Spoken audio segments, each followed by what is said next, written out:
यहाँ के युवा बार बार ये आरोप लगा रहे थे यहाँ के जनप्रतिनिधियों पे कि जब इतनी बड़ी घटना घटित हो गई और युवा बड़ी संख्या में आंदोलन कर रहे हैं, सड़कों पर उतर रहे हैं, लेकिन यहाँ का कोई जनप्रतिनिधि सिर्फ अश्विनी कुमार सिंह जी को छोड़ के उन युवाओं के समर्थन में खड़ा होते हुए नहीं दिखा। आखिर जनप्रतिनिधि उस मामले में सम्मिलित क्यों नहीं? कार्यवाही नहीं होती तो आप लोग आंदोलन करेंगे इसके लिए?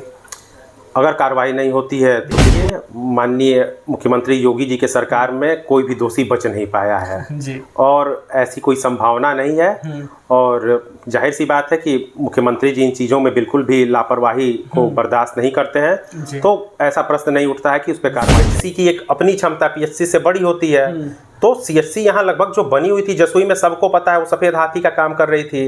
वहाँ कोई भी सुविधा उपलब्ध नहीं थी, वहाँ कोई डॉक्टर नहीं, भवन जर्जर हो गया था, छतों से पानी आते थे। तो इन्हीं इंफ्रास्ट्रक्चर को सुधारने के लिए क्योंकि वहाँ दोबारा तो प्रयास किया जाएगा। नहीं बिल्कुल, लेकिन उस युवा के परिवार के लोग यहाँ तो ये आरोप लगा रहे हैं कि अगर उसको समय से इंजेक्शन लग जाता या और इंजेक्शन नहीं भी था और उसको एम्बुलेंस मिल जाती तो उस युवा की जान बच जाती। तो क्या आपको नहीं लगता कि इसमें डॉक्टर या प्रशासन की सीधे लापरवाही? जिस डॉक्टर की भी उसमें ड्यूटी होगी और वह गायब क्यों थे? अगर वह ड्यूटी पर नहीं थे, वहाँ सीसीटीवी भी लगे होंगे और इन सब चीज के, और जो उच्च अधिकारी जांच कर रहे हैं। जब डॉक्टर यहाँ दिन और रात में रहते हैं जैसा कि आप बता रहे हैं, तो फिर उस युवा के साथ इस प्रकार की घटना कैसे उत्पन्न हो गई? क्योंकि अब समाज के लोग या जो आम जनमानस हो तो यही कह रहा है कि अब इस सरकारी अस्पताल में आएंगे तो हमारा जीवन अब भगवान भरोसे ही है। अभी नमस्कार, मैं हूँ सूरज और आप देख रहे हैं नमस्कार पूर्वांचल। देवरिया जिले के भातपरानी तहसील में एक प्राथमिक स्वास्थ्य केंद्र है और यहाँ अभी 2 दिवस पूर्व इसी भातपरानी इलाके के गांव है बंधी, वहाँ के लड़का जिसको सांप ने काट लिया। सांप काटने के बाद वो उपचार हेतु उस प्राथमिक स्वास्थ्य केंद्र पे आता है और उपचार नहीं हो पाता है, फिर वो जिला अस्पताल जाता है, उस युवा की मृत्यु हो जाती है। उसको लेके भातपरानी अस्पताल में उस गांव के साथ साथ पूरे क्षेत्र के युवा बड़े स्तर पे आंदोलन करते हैं और आंदोलन के बाद क्या निष्कर्ष निकलता है, यहाँ की स्वास्थ्य सुविधा की हालात कब बेहतर होगी, यहाँ के जनप्रतिनिधि या यहाँ के जो जागरूक लोग हैं वो इसमें कितने इन्वॉल्व हैं और वो क्या प्रयास कर रहे हैं, इन सभी विषयों पे आज हम खास बातचीत करने के लिए आज हमारे साथ हमारे खास मेहमान श्री आनंद पीयूष उपाध्याय जी हैं। बहुत बहुत स्वागत है सर आपका। बहुत बहुत धन्यवाद। सर, हम जानना चाहेंगे कि जैसे भाजपा की सरकारें हैं हमेशा दावा करती है कि हमारे राज्य में हमारे सरकार में स्वास्थ्य व्यवस्था बहुत ही सही है, लेकिन जो भातपरानी का सरकारी अस्पताल है हम यहाँ देखते हैं कि न तो समय पे डॉक्टर है, न तो जल्दी समय पे दवाई मिलती है और न ही यहाँ एम्बुलेंस की व्यवस्था समय पे हो पाती है। इस पर क्या कहेंगे आप? देखिए, जब से भारतीय जनता पार्टी के विधायक यहाँ पर बने हैं और सरकार भी बनी थी तो यहाँ पर लगातार विकास का कार्य करा रही है। सरकारी हॉस्पिटल में सबसे पहले माननीय सांसद जी ने यहाँ पर 25 बेड का एक हॉल बनवाया। उसके बाद हमारे जिला पंचायत अध्यक्ष जी ने यहाँ अंदर जो सड़कें पानी लगी रहती थी उनको दूर करने के लिए अपने निधि से सड़कें बनवाई। और माननीय विधायक जी ने एक ऐतिहासिक काम किया कि जो यहाँ जसोई में सीएचसी लगभग बंद पड़ा था, नियमों को शिथिल कराते हुए, क्योंकि सीएचसी का ट्रांसफर नहीं होता था, भाटपरानी के पीएचसी को सीएचसी में कन्वर्ट कराने का काम किया। अब दिक्कत ये है कि कुछ चीज़ें तत्काल नहीं हो पाती हैं, तो इंफ्रास्ट्रक्चर खड़ा करने में कुछ समय लगेगा, लेकिन लगातार विकास। डॉक्टरों की यहाँ कोई कमी नहीं है, डॉक्टर यहाँ भाटपरानी पीएचसी पे भरपूर हैं, दिन में भी और रात में भी डॉक्टर रहते हैं। जब डॉक्टर यहाँ दिन और रात में रहते हैं जैसा कि आप बता रहे हैं, तो फिर उस युवा के साथ इस प्रकार की घटना कैसे उत्पन्न हो गई? क्योंकि अब समाज के लोग या जो आम जनमानस हो तो यही कह रहा है कि अब इस सरकारी अस्पताल में आएंगे तो हमारा जीवन अब भगवान भरोसे ही है। अब यह जांच का विषय है कि जिस डॉक्टर की भी उसमें ड्यूटी होगी और वह गायब क्यों थे? अगर वह ड्यूटी पर नहीं थे, वहाँ सीसीटीवी भी लगे होंगे और इन सब चीज़ के, और जो उच्च अधिकारी जांच कर रहे हैं वह जांच में बताएंगे। और अगर उनकी लापरवाही सामने आती है तो निश्चित ही कठोरतम कार्रवाई की जाएगी। सामान्यतः कोई कार्रवाई नहीं होगी, उनके ऊपर जो भी सबसे उस संबंध में हमारे कानून में जो भी उसकी कठोरतम सजा होगी वह दिलाने का उनको प्रयास किया जाएगा। नहीं बिल्कुल, लेकिन उस युवा के परिवार के लोग यहाँ तो ये आरोप लगा रहे हैं कि अगर उसको समय से इंजेक्शन लग जाता या और इंजेक्शन नहीं भी था और उसको एम्बुलेंस मिल जाती तो उस युवा की जान बच जाती। तो क्या आपको नहीं लगता कि इसमें डॉक्टर या प्रशासन की सीधे लापरवाही है? जहाँ तक मुझे जानकारी है, सबसे पहले उनकी ओर से फ़ोन आया था, उन्होंने हॉस्पिटल में पूछा भी था। हॉस्पिटल के चिकित्सा प्रभारी ने जिन्होंने भी फ़ोन किया था उन्हें बताया था कि एंटीवेनम मौजूद है, आप लोग आ जाइए। लगभग 4:35 4:40 रात की बात है, तो रात में अगर एक बार में फ़ोन उठ रहा है तो सुविधाएं मिल रही हैं। अब यहाँ आने के बाद एंटीवेनम ये नहीं लगा, उसका क्या कारण है वह जो भी उसके जो संबंधित डॉक्टर होंगे जांच करके बताएंगे कि क्यों नहीं लगाए हैं। अगर लापरवाही सामने आती है तो निश्चित ही कड़ी कार्रवाई की जाएगी। मोदी जी, योगी जी लगातार सबका साथ, सबका विकास, सबकी विश्वास की बातें करते हैं, लेकिन अगर किसी भी व्यक्ति की वजह से अगर इस प्रकार की लापरवाही हो रही है तो आपको नहीं लगता कि ये सरकार के सारे वादे खोखले नजर आ रहे हैं? नहीं, ऐसी बात नहीं है। अगर कोई सरकार को बदनाम करने के लिए ऐसा कर रहा हो सके अभी मानसिकता, हो सके कोई मानवीय भूल भी हो सकती है, हो सके या हमारी मंशा गलत हो, हम बदनाम करने के लिए ऐसा कर रहे हैं, तो उन कारणों का पता करके निश्चित ही तौर पे, और इस पे लगभग उच्चाधिकारियों को लिखा भी जा चुका है। एसडीएम साहब अपने स्तर से जांच के लिए लिखे हैं, माननीय विधायक इस क्षेत्र के लगे हुए हैं, और भी सारे समाजसेवी जो भी हैं इस पर लगातार ध्यान दे रहे हैं, जनप्रतिनिधि लोग लगे हुए हैं कि इसके सही मामले में सही जाँच कराकर जो भी हो सकता है उन चीज़ों को मतलब उन पर कार्रवाई कराई जाएगी, और आगे यह भी ध्यान दिया जाएगा कि ऐसी घटना की पुनरावृत्ति ना हो। इसके लिए भी सुधार के लिए बातचीतें चल रही हैं कि ऐसा क्यों हुआ।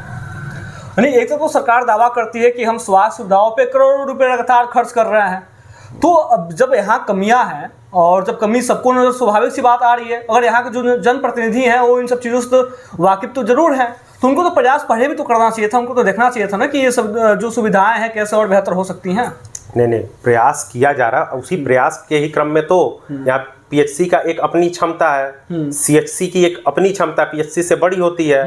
तो सीएचसी यहाँ लगभग जो बनी हुई थी जसोई में, सबको पता है वो सफेद हाथी का काम कर रही थी। वहाँ कोई भी सुविधा उपलब्ध नहीं थी, वहाँ कोई डॉक्टर नहीं, भवन जर्जर हो गया था, छतों से पानी आते थे। तो इन्हीं इंफ्रास्ट्रक्चर को सुधारने के लिए, क्योंकि वहाँ दोबारा तोड़ के बनना मुश्किल था, मतलब वहाँ चल नहीं पा रहा था, वहाँ कोई डॉक्टर जाना नहीं चाहते थे, वह लोग अपनी समस्याएं बताते थे। तो जो ये भाटपार मुख्य सड़क पर है और यहाँ सभी लोग आ जाते हैं चले जाते हैं, तो इसीलिए बहुत बात करके एक प्रयास किया गया। तो नियम ऐसा नहीं था, तो जाके माननीय उप मुख्यमंत्री जी जो हमारे स्वास्थ्य मंत्री भी हैं ब्रजेश पाठक जी, उनसे मिलकर विधायक जी द्वारा, उसके बाद माननीय मुख्यमंत्री जी से मिलकर सारी चीज़ों से अवगत कराया गया, जिसका परिणाम है कि पीएचसी को सीएचसी में अभी कन्वर्ट करने का शासनादेश जारी हुआ है। जी, यहाँ के युवा बार बार ये आरोप लगा रहे थे यहाँ के जनप्रतिनिधियों पे कि जब इतनी बड़ी घटना घटित हो गई और युवा बड़ी संख्या में आंदोलन कर रहे हैं, सड़कों पर उतर रहे हैं, लेकिन यहाँ का कोई जनप्रतिनिधि सिर्फ अश्विनी कुमार सिंह जी को छोड़ के उन युवाओं के समर्थन में खड़ा होते हुए नहीं दिखा। आखिर जनप्रतिनिधि उस मामले में सम्मिलित क्यों नहीं हुए? उस दिन सदन चल रहा था, 11 तारीख से 14 तारीख तक उत्तर प्रदेश विधानमंडल का सदन चलना था। तो जनप्रतिनिधि जो हमारे विधायक जी हैं वो वहाँ गए हुए थे, तो इसलिए वह उस दिन वहाँ पे उपस्थित नहीं हो सके। अश्विनी सिंह जी भी भारतीय जनता पार्टी के नेता हैं, समाज सेवी हैं, उन्हें जैसे ही सूचना मिली वह तुरंत पहुँचे। और भारतीय जनता पार्टी का हर एक कार्यकर्ता अपने आप में ही मतलब विधायक भी और हर चीज़ है, वो जिसको जैसे पता चलता है वो अपने हिसाब से समस्या का समाधान या जनप्रतिनिधि से कह के या संगठन में उच्च अधिकारियों से कह के, अगर अपने स्तर पे समस्या हल हो जाती तो अपने स्तर पे उनको हल करने का प्रयास करते हैं। लेकिन वहाँ अगर मान लीजिए माननीय विधायक जी सदन में थे, तो वहाँ भाजपा के तमाम यहाँ नेता है, अन्य संगठनों के भी नेता हैं जो सोशल मीडिया पे रील्स और फोटो की खूब राजनीति कर रहे हैं। क्या उनको नहीं लगा कि हमें माननीय विधायक जी की अनुपस्थिति में यहाँ सम्मिलित होना चाहिए? देखिए, जिसको जैसे जानकारी मिली वैसे गया। अश्विनी जी को जानकारी मिली गए, जिस प्रकार मुझे जानकारी मिली मैं भी वहाँ गया था। वहाँ पे तब मेरे जाने के पहले ही अश्विनी जी गए थे, मुझसे वरिष्ठ नेता हैं, वह बात कर रहे थे, तो फिर मैंने इसीलिए अंदर वहाँ जाना उचित नहीं समझा। वहाँ कुछ पत्रकार लोग भी थे, उन लोग से बाहर ही भेंट हुई, मैं वहाँ आधे घंटे तक लगभग था। लेकिन वहाँ जब एक हमारे वरिष्ठ नेता बात कर रहे हैं तो वहाँ हमें बीच में जाना उचित नहीं लगा, और ऐसे ही अन्य लोग भी गए होंगे। जिसको जैसे जानकारी मिली उस क्रम में वहाँ पर उसकी जानकारी लिया, और जो जा सकते थे लोग वहाँ पहुंचे भी। अभी सोशल मीडिया पे एक ऑडियो वायरल हो रहा है, उस गांव के एक सामान्य व्यक्ति हॉस्पिटल के ही किसी व्यक्ति से बातचीत कर रहे हैं, तो व्यक्ति बता रहा है कि हाँ यहाँ अंतिम स्नेक वेनम इंजेक्शन मौजूद था, उसके बाद भी नहीं लगा और इसमें डॉक्टर की सीधी लापरवाही है। तो जब भ्रष्टाचार का सीधा खुलासा हो गया तो तत्काल प्रभाव से आपके पार्टी के लोग या सरकार के लोग या प्रशासन के लोग क्या प्रतिक्रिया दिए हैं इस पर? नहीं, जैसा कि मैंने बताया, पहले फोन आया था, डॉक्टर साहब ने बताया था उन लोगों को कि हाँ एंटीवेनम यहाँ मौजूद है, और जो भी ड्यूटी पे डॉक्टर थे हमारे हिसाब से वो सूचित जरूर किए होंगे। अब यहाँ आने के बाद एंटीवेनम उन्होंने क्यों नहीं लगाई, यह जांच का विषय है। कोई एक सुई की बात सुनने में आ रही है, लगाए हैं, तो मेरे हिसाब से या तो अगर एंटीवेनम नहीं लगाए होंगे तो डेक्सोना या कोई सामान्य सुई लगाए होंगे पल्स रेट को कम करने के लिए। तो प्राथमिक इलाज दिया, लेकिन उन्होंने एंटीवेनम नहीं लगाया। जाँच का विषय है कि किस लिए नहीं लगाए। अब यह जो भी जांच होती है या उस विभाग के टेक्निकल लोग होंगे वह जांच में बताएंगे कि उन्होंने ऐसा क्यों नहीं किया, और निश्चित ही उनकी जो भी कारण रहे होंगे, मंशा रहेंगे, उसके अनुरूप उन पर कठोरतम कार्रवाई की जाएगी। एक सामाजिक कार्यकर्ता होने के नाते आप समाज के लोग को क्या विश्वास दिलाना चाहेंगे कि भविष्य में अगर इस प्रकार की घटनाएं दोबारा कभी घटित होती है तो आप लोग क्या क्या एक्शन लेंगे उस पर? पहला प्रयास ये रहेगा कि इस तरह की घटना की पुनरावृत्ति ना हो, दोबारा इस तरह की घटना ना घटे जी। और अगर ऐसी घटना घटती है तो निश्चित ही कठोरतम से कठोरतम जो भी कानूनी दायरे हैं, संविधान ने जो भी इसके लिए सजा तय की गई है उसके हिसाब सजा दी जाएगी। लेकिन एक निवेदन भी इसके साथ साथ करना है कि ऐसी घटना की पुनरावृत्ति ना हो, क्योंकि सर्पदंश एक आपदा है। तो निवेदन यही है कि लोग जैसे ही सांप काट रहे हैं, तो सांप हमारे यहाँ बेसिकली दो तरह के होते हैं, एक तो जहरीले और एक जो जिनमें जहर नहीं होता है। तो चाहे जैसा भी सांप काटे, आप झाड़ फूक के बदले सीधे हॉस्पिटल में लाइए। हॉस्पिटल में कुछ देर वो, और तत्काल आप पैनिक ना होइए कि तुरंत सुई लगाएं। अगर आप तत्काल ले आ रहे हैं तो वह सिम्पटम देखते हैं कि आप पे क्या असर हो रहा है क्या नहीं, उसके हिसाब से एंटीवेनम की डोज दी जाती है। और यह भी जरूरी नहीं है कि एक ही डोज में मरीज ठीक हो जाए, वो अपने पास रखेंगे। अगर जरूरत पड़ी तो 5, जरूरत पड़ी तो 10, मतलब जितनी डोज की जरूरत होती है वह देते हैं। नहीं, बिल्कुल। अभी हम देख रहे थे कि माननीय विधायक जी परिजन से जब मिल रहे हैं और वहाँ के युवा जब उनसे कुछ प्रश्नों को पूछे हैं तो विधायक जी बहुत पैनिक हो गए हैं। तो क्या आपको नहीं लगता कि अगर गांव का कोई युवा कोई समस्या उनसे कह रहा है तो माननीय विधायक जी को शालीनता से उनकी बातों को सुनना चाहिए और शालीनता पर उनके जवाब देना चाहिए?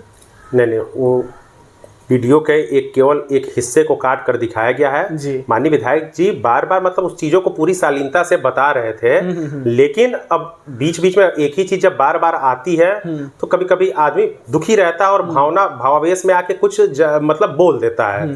तो उसी दौरान उन्होंने थोड़ा सा ज़्यादा तेज आवाज में बोल दिया, जिसका केवल वही हिस्सा दिखाया जा रहा है, पूरी बातचीत का क्रम नहीं दिखाया जा रहा है। नहीं, उसमें माननीय विधायक जी कह रहे हैं कि आपने हमसे शिकायत नहीं किया। अब जब मैं आपसे बातचीत करने से पहले आया तो उससे पहले कुछ युवा हमसे कह रहे थे कि हमने माननीय विधायक जी को वोट इसलिए दिया, उनको विधायक इसलिए बनाया ताकि उनके नगर का आसपास का क्षेत्र है सीधी निगाहें उनकी रहेंगी।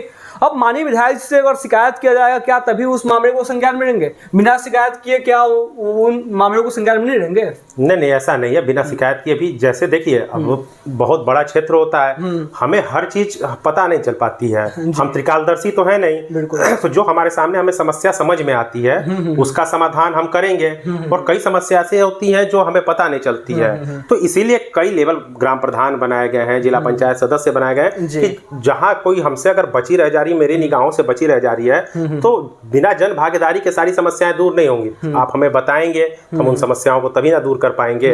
अगर मेरी नजर पड़ रही तो हम निश्चित दूर करेंगे। इन्हीं भावनाओं के साथ भारतीय जनता पार्टी के सभी जनप्रतिनिधि हो गए या नेता हो गए कार्य को करते हैं जी।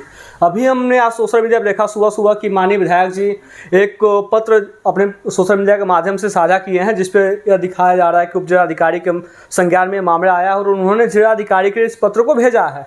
तो कब तक न्याय मिलेगा, कुछ उम्मीदें हैं आपको? अब जांच की एक प्रक्रिया होती है और निश्चित ही उन्होंने उप जिलाधिकारी से बात की थी माननीय विधायक जी ने, और उप जिलाधिकारी ने जो यहाँ पे उनके नायब तहसीलदार उस दिन उपस्थित थे और उन्होंने जो जांच रिपोर्ट बताई उप जिलाधिकारी द्वारा माननीय जिलाधिकारी महोदया को बता दिया गया है। माननीय जिलाधिकारी महोदया मेरे हिसाब से जांच टीम गठित करके या सीएमओ के माध्यम से बात करके जो भी जांच कमेटी होगी गठित करके जल्द से जल्द उसमें जांच कराएंगे। तो जो भी उसकी प्रक्रिया है, एक संवैधानिक प्रक्रिया है, उसके अंतर्गत जो भी समय होगा उसके अंदर जांच हो जाएगी। नहीं, बिल्कुल। एक अंतिम प्रश्न और मैं आपसे पूछना चाहूंगा कि ये सारी प्रक्रिया पूरे होने के बाद जो लोग दोषी हैं और उनके ऊपर कार्यवाही नहीं होती है तो क्या आप लोग सड़क पर उतरेंगे इसके लिए?